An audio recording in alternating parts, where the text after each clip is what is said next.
होलिका दहन की पौराणिक कथा। पुराणों के अनुसार दानव राज हिरण्यकश्यप ने जब देखा कि उसका पुत्र प्रहलाद सिवाय विष्णु भगवान के किसी अन्य को नहीं भजता, तो वह क्रुद्ध हो उठा और अंततः उसने अपनी बहन होलिका को आदेश दिया कि वह प्रहलाद को गोद में लेकर अग्नि में बैठ जाए, क्योंकि होलिका को वरदान प्राप्त था कि उसे अग्नि नुकसान नहीं पहुंचा सकती। किंतु हुआ इसके ठीक विपरीत। होलिका जलकर भस्म हो गई और भक्त प्रहलाद को कुछ भी नहीं हुआ। इसी घटना की याद में इस दिन होलिका दहन करने का विधान है। होली का पर्व संदेश देता है कि इसी प्रकार ईश्वर अपने अनन्य भक्तों की रक्षा के लिए सदा उपस्थित रहते हैं। होली की केवल यही नहीं बल्कि और भी कई कहानियाँ प्रचलित है। कामदेव को किया था भस्म। होली की एक कहानी कामदेव की भी है। पार्वती शिव से विवाह करना चाहती थी, लेकिन तपस्या में लीन शिव का ध्यान उसकी तरफ गया ही नहीं। ऐसे में प्यार के देवता कामदेव आगे आए और उन्होंने शिव पर पुष्पबाण चला दिया।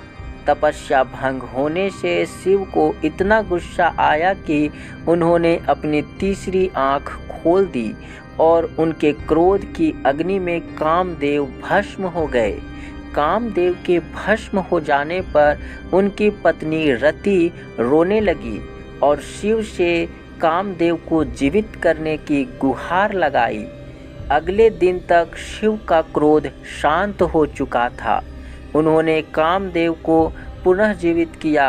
कामदेव के भस्म होने के दिन होलिका जलाई जाती है और उनके जीवित होने की खुशी में रंगों का त्यौहार मनाया जाता है। महाभारत की एक कहानी के मुताबिक युधिष्ठिर को श्री कृष्ण ने बताया, एक बार श्री राम के एक पूर्वज रघु के शासन में एक असुर महिला थी। उसे कोई भी नहीं मार सकता था, क्योंकि वह एक वरदान द्वारा संरक्षित थी। उसे गली में खेल रहे बच्चों के अलावा किसी से भी डर नहीं था।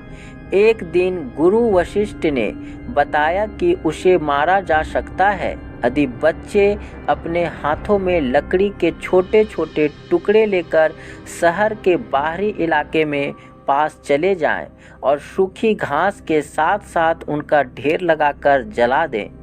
फिर उसके चारों ओर परिक्रमा दें, नृत्य करें, ताली बजाएं, गाना गाएं और नगाड़े बजाएं। फिर ऐसा ही किया गया। इस दिन को एक उत्सव के रूप में मनाया गया, जो बुराई पर एक मासूम दिल की जीत का प्रतीक है।